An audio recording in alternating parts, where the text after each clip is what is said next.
Hey folks, I'm Gene Della Sala, president of Audioholics. Today I would like to finally review the two new Oppo Ultra HD Blu-ray players, the UDP-203 and the UDP-205. I know you guys have been waiting. I'm sorry it took so long, but I finally got the written review up on Audioholics.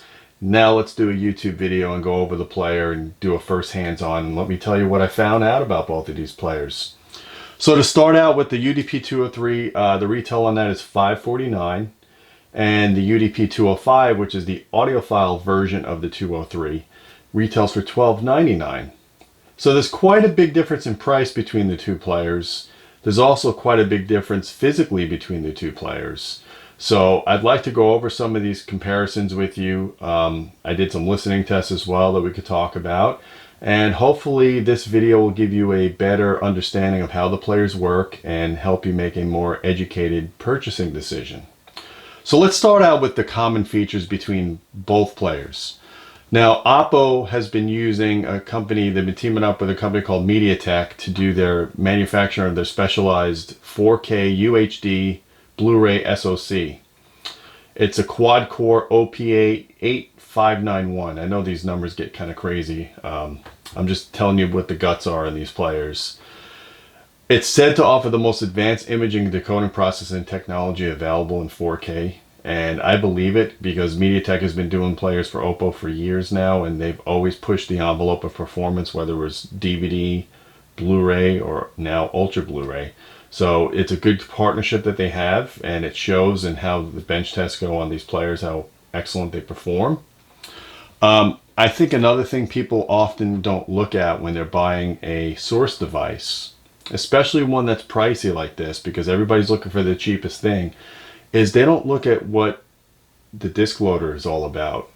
Okay, Oppo doesn't just use an off-the-shelf generic disc loader like all the other brands do in the $150 to $300 range. They actually have their own custom 4K disc loader built. It's called the BDL1601. It's super fast, very quiet.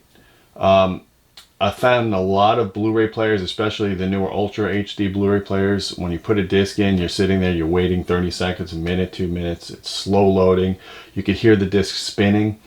I didn't hear any of that in either of these players. I mean, it was just smooth, like Lexus smooth, like you're driving a Lexus car. That's how smooth these players operated. Okay, another common features, let's talk about inputs and outputs. They both have dual HDMI outputs, and unique about these players is they have an HDMI input. Now, you won't find most Blu-ray players have HDMI inputs. This is a very useful feature, especially if you're going to plug in other devices like a streaming device, like an Amazon Fire Stick or something. You could also use it to plug in your cable box if you want. You could basically, with the UDP-205, just like the BDP-105 from the last generation of Blu-ray players, you could actually use the audiophile version as a preamp processor in a limited fashion, but you could do Dolby True HD, DTS HD decoding through it, run all your analog outputs directly into your power amp. You got a volume control on the Oppo. You got a couple of different sources with the HDMI in one. You could do media streaming. You can do obviously your disc format as well. So technically speaking, you could actually use the UDP-205 and bypass using a receiver. Now that's assuming you're not there to do Atmos or DTS-X, if you're just doing standard 5.1 or 7.1. It's an option out there, guys, to consider. The Oppo has an incredibly good build quality when you compare it to a $200 player from LG or Sony. I mean, these are like throwaway players. They weigh like 5 pounds, right? The Oppo players weigh, I think the UDP-203 weighs somewhere about 15 pounds, and then the 205 weighs about 25. So, I mean, these things are really massive, built very well. You're probably wondering, well, what do you get with a 205 over a 203? Well, I came up with a list of things. Forgive me because I'll probably have to read some of these model numbers on stuff. But the UDP-205 utilizes the ES9038 Pro DACs. These are some of the most advanced DACs on the market. They're like basically mini computers. Okay, these are from the ESS Sabre Pro series. They deliver best-in-class audio performance. That's on the 205. The UDP-203 uses a single 8-channel 32-bit DAC from AKM. It's the AK4458VN. And from our bench test, we actually found very good results with that DAC, better than expected, and we'll go over that more later. So the 205 adds a USB DAC, coaxial and optical digital output, so users can take advantage of excellent audio performance via the 205 with other sources. Actually, it even has a digital input for that. So you could use this not only as a very high-end transport, a very high-end CD player. You could use it as a streaming DAC. You know, you could plug your computer directly into it. You could stream off through your hard drive, and you could bypass the DA converters in your sound card. That's very powerful, guys, because you basically could do all your digital streaming sources with a very high quality DAC that's in the 205. It's a dream come true for audiophiles to have every source being handled by the same DAC. So that's what you're getting with the 205. The 205, both players have dual HDMI outputs. One is meant for audio only. The reason for that is if you have an older AV receiver that doesn't support 4K or support any of the newer UHD formats that are coming, you can bypass the video out of the Blu-ray player, just send the audio to your receiver, and then send the other HDMI output directly to your display or projector. Now the 205 takes that up a notch. They do their own reclocking to allegedly reduce jitter. Now, I'm on the fence about whether that really makes a difference. I tried both outputs, and I switched between inputs on my processor, between the audio only output and the audio video output of the 205. I couldn't hear a difference. It's possible that there is a measurable difference. My audio precision test gear doesn't have the ability to measure jitter. It doesn't have that card built in, but Oppo does have an app note, and I linked it up in my review, and they show you the measurable benefits of their jitter reduction. So take it as it is. I mean, theoretically, they're giving you a better output with that dedicated dedicated audio output. So I think that's pretty cool when they try to push the envelope of performance like that. So if you want an analogy, I always love doing car analogies. The UDP-205 is the Cadillac of UHD players, while the UDP-203 is, I would say, maybe the Toyota, the high-end Toyota. Maybe it's even a Supra for all we care. I mean, they're coming a long way as well. They're both incredibly built players, better than anything else on the market that you're going to find at lower price points, obviously, because most of the players are just budget players now. None of the high-end companies are making dedicated Blu-ray players anymore. So Oppo's pretty much the only game in the town at this point.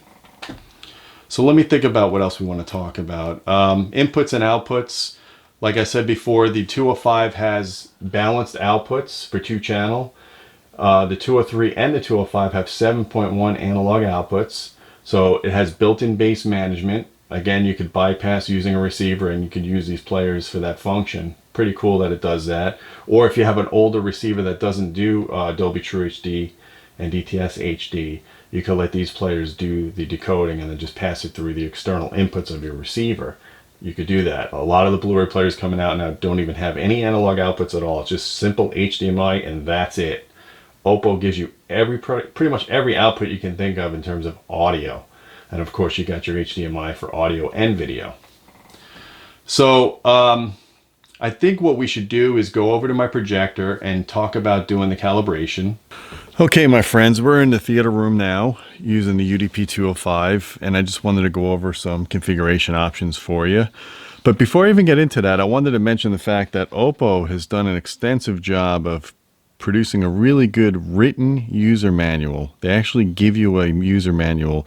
Unlike most of the manufacturers now that do it via PDF, Oppo gives you a paper manual. It's very well categorized, goes over every setup option. So if you ever get stuck on a particular setting on how to set it, not only do they tell you what the settings do, but they give you explanations, and they help guide you to figure out what's the best choice for your particular situation. So keep the user manual handy. Definitely don't throw it away. So here you can see you have the option to watch a Blu-ray or do some of your music, whether it's a CD or you got photos here, whether it's through USB or even your network. I've got a network drive set up through my computer. I use JRiver, and you can see I set up a little server here, and if you go deeper into these menus, you can see all the different folders I have of different music categories and such. But I'm not really going to go over that too much. I want to focus more here on the setup. So here you got playback setup. Most of this is pretty self-explanatory. Most of the settings that Oppo gives you out of the box are good as is. But then you got video setup here. And here's where, it really depends on what kind of a display you're using. You could leave most of the video settings on auto, perhaps with the exception of being how the player does the chroma upsampling via the color space setting. That may give you some trouble depending on the quality of your HDMI cable and the processing power of your display. So I would try the default settings and see how that goes. And if you need to go and scale back something, you've got options here. Like I said, I'm not running a UHD display in this particular setup. So I leave pretty much everything on auto. I'm only at 1080p right now. But everything is pretty self-explanatory here. The audio output, I leave secondary audio off because on some Blu-rays they give you secondary audio options, whether they give you director's commentary or they do it in another language. Typically, if you turn this on, you lose your ability to have lossless audio like Dolby True HD and DTS HD. So if you're ever looking at a particular disc and you're wondering why you're not getting the highest resolution audio signal, it's quite possible you have secondary audio turned on. So just make sure that's off. I think you'll want that off in most cases. I would leave everything to bitstream, especially if you have a modern HDMI-based receiver or processor. Let's see, DVD audio mode. If you do have DVD audios, it's fine to leave it on that.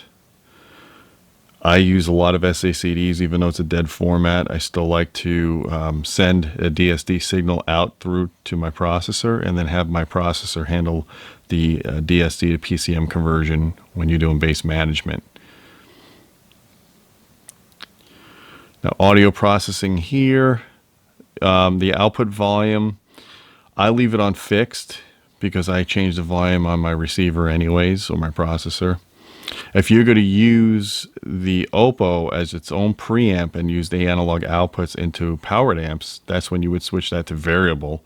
And then on the remote control, there's a volume control where you can control the level. Dynamic range, I typically turn all that stuff off. If you're going to do any type of dynamic range compression, do it in your processor.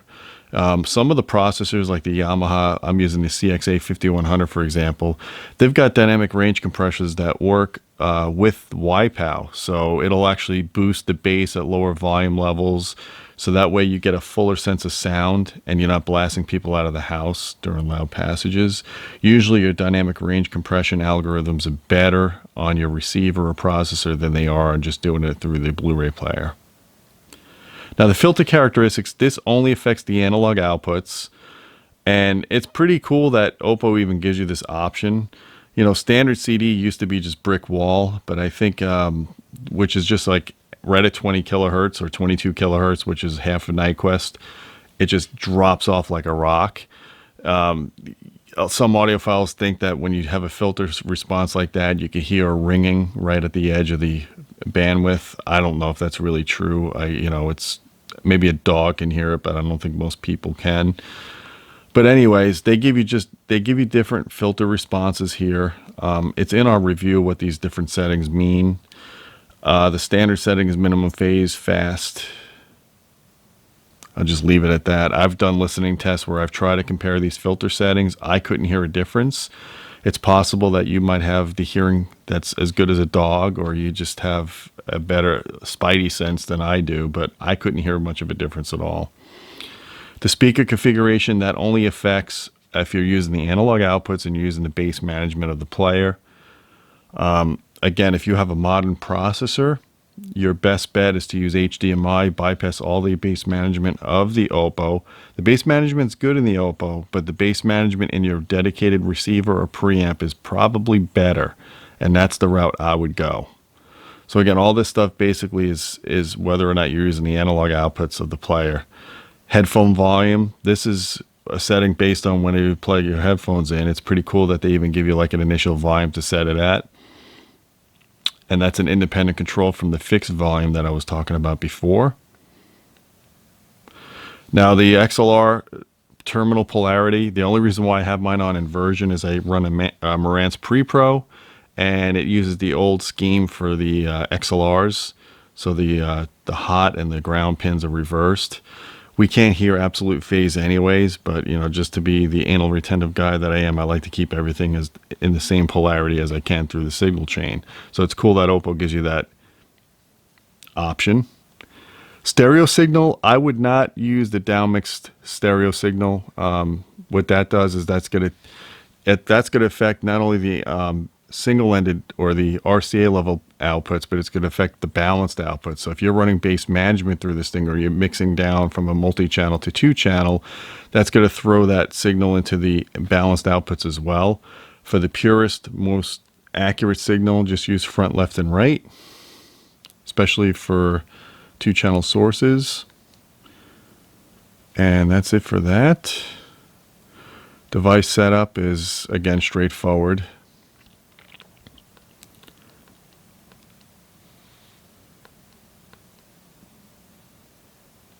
There's a lot of settings here, man. I set my own IP address. I like to have every device on my network as a fixed IP. It's up to you whether you want to do that. I use everything with Ethernet. It has wireless capability, but I just like Ethernet. So that's about it. Let me play what's in the player right now, and I'll show you what kind of readings you get when it's playing.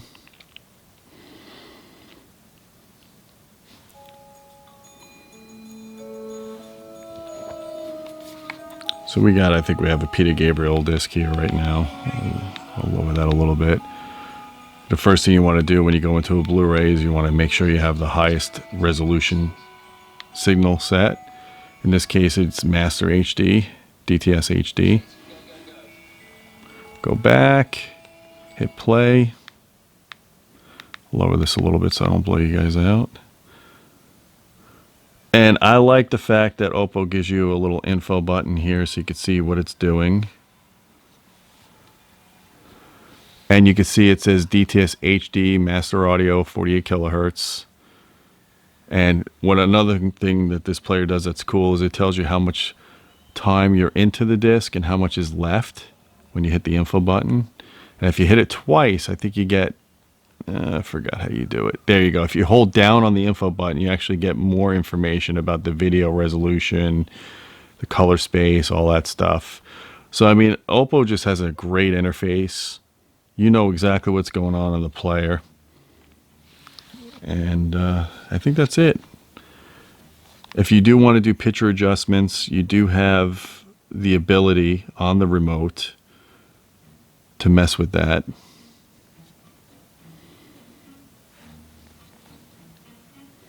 As you can see here, what I do is I basically put in a test disc like Spears and Munsell, and I set the black levels, manipulating my brightness and contrast. You know, I use some of the noise reduction. I mean, they have a very good noise reduction on here. Definitely take advantage of these tools that you have. And you have different picture mode settings, so it's not just one setting. If you have, whether you're gaming and you just have a different mode on your projector and you want to compensate for it, you've got 3 different modes here you could save. And that's it. Okay, now that we got the players all set up and configured, let's talk about performance, because that's, after all, what we're after, correct?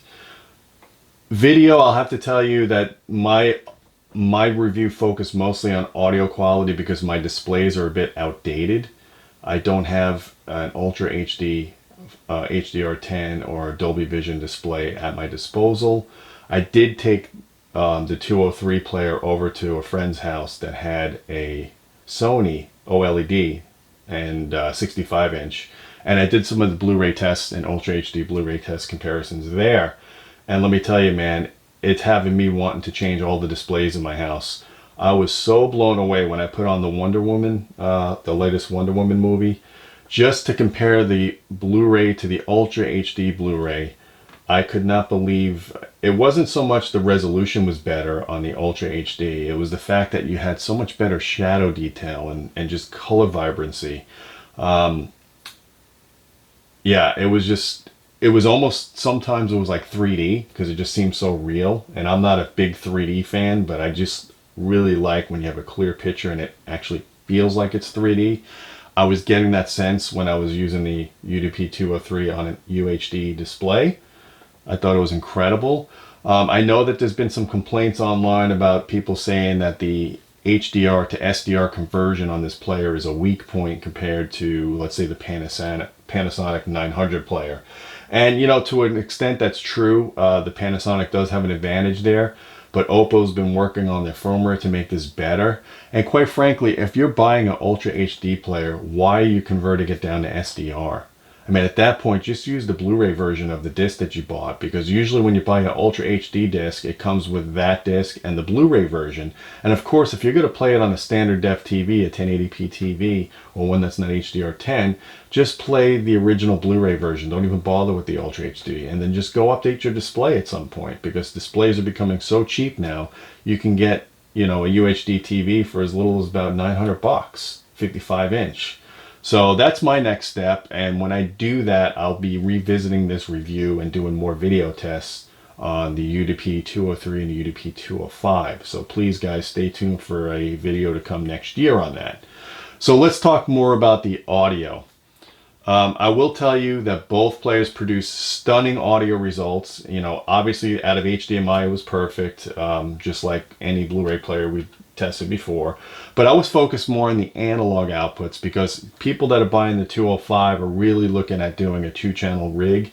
Perhaps in your theater room like mine, I've got a home theater rack, and then I've got a 2-channel rack, and I've got this UDP-205 plugged into both. So the analog 2-channel rack gets the balanced outputs, and then the home theater rack gets the HDMI. So here's what I did. I took a couple of discs that I'm very familiar with. I took CD and I took higher resolution stuff. I burned identical copies. I put them on both players. I synced them up and I level matched them. And I had my wife sit down with me and her do the switching while I did the listening. And then she did the listening while I did the switching. So that's what you call a single blind test. And what we found was both players were more similar than they were different. And it kind of shocked me. I guess I shouldn't have been too surprised, because the bench test showed really good performance on both. But what I really started hearing a difference on when we went back and forth and we spent a good time listening was the 205 just sounded a little bit more effortless and open than the 203. Sometimes the 203 sounded brighter. Like I was listening to some Pat Metheny and John Schofield CDs, and the hi-hat brushes seemed a little brighter on the 203, but they sounded a little more natural on the 205. But what was really more prevalent to us is when we put on the 96 kilohertz 24-bit FLAC kind of blue from Miles Davis. The trumpets and the brass instruments just sounded more natural and less strained on the 205 than it did on the 203. Now, is it worth going from a $500 to a $1299? Well, I'll let you guys decide, because some people spend more than that on a freaking cable. Okay, I would tell you that the 203 gets you about 95% of the way there in terms of the analog outputs, which is quite fantastic, because if you go back to older generation players, I'm talking 2 or 3 generations ago, the standard version versus the hot rod version of the Oppos, there was a bigger disparity between quality, sound quality out of the analog outputs. So Oppo has really done their homework, and they've come a long way in making their players audiophile, even the $550 player. I mean, it's quite amazing how good of a CD player that these Ultra HD Blu-rays and regular Blu-ray players have become. So let's talk about some of the measurements. I'm not going to go crazy showing you all the graphs. You can go to the written review and look at that. But I will tell you, both players produced theoretically perfect numbers for Redbook CD. Okay, I'm talking about SNRs of 96 dB, which is 16-bit audio. Both players did it great. The 205 on 24-bit recordings was about 10 dB better. So produce about 21 bits of resolution versus 19 bits on the 203. Now someone's going to say, oh, well, I thought it was 24-bit. It should give you more than that. Well, let me tell you something. There really is no such thing as you getting 24 bits of resolution in the analog domain. Okay, because you have to deal with a thing called Johnson noise, which is thermal noise just due to heat and, you know, resistance in the circuitry. So in reality, yes, you do have 24-bit converters and sometimes 32-bit converters, but in reality, you're not getting more than about 21, 22 bits of resolution. So keep that in mind, guys. I mean, these players are both performing close to theoretical perfection. Certainly much better SNR than you're going to get out of your speakers or out of the noise floor in your room. Just think about most rooms are probably 30 dB just as a quiet room. So right there, you're limiting your dynamic range just on noise floor in your room. So both players had the same bass management. It's good bass management. It's not superb bass management. You typically get better bass management in an AV receiver or pre-pro. They had 12 dB per octave low pass and high pass slopes. I prefer to have 24 dB per octave on the subwoofer or fourth order networks. Are you going to hear a difference? Probably not. I mean, you could always lower the crossover point if you have to, or you could disable it and use a crossover in your subwoofer, which is usually the better option in this case anyways. The point is the bass management's good enough to get you where you need to be. So both players, let's talk about operationally. As I said, that both players had superbly fast interfaces. Their transports were extremely quiet. I was loving the fact that these players played every file format I threw at them. In prior generations, like the BDP-103 and 105, I couldn't play MOV files through my hard drive, through my network hard drive. I immediately was able to do that on these players. I played FLAC, I played WAVE, I played anything I threw at it. I even had my JRiver connected through my computer using the interface on the through the Oppo, and I was streaming all my high def audio sources with no problem. Worked out really well, and you're gonna love the fact that you could stream everything you want to these players. I mean, I think that's just very powerful. So what about, there has to be downsides? Yeah, there are two downsides to these players, and I'm sure people are going to already be commenting down below is, oh my god, look at the price. I can buy the Xbox, the new Xbox X, whichever one. I'm not really a super gamer, but I know that the gaming systems are coming out with Ultra HD Blu-ray players built in.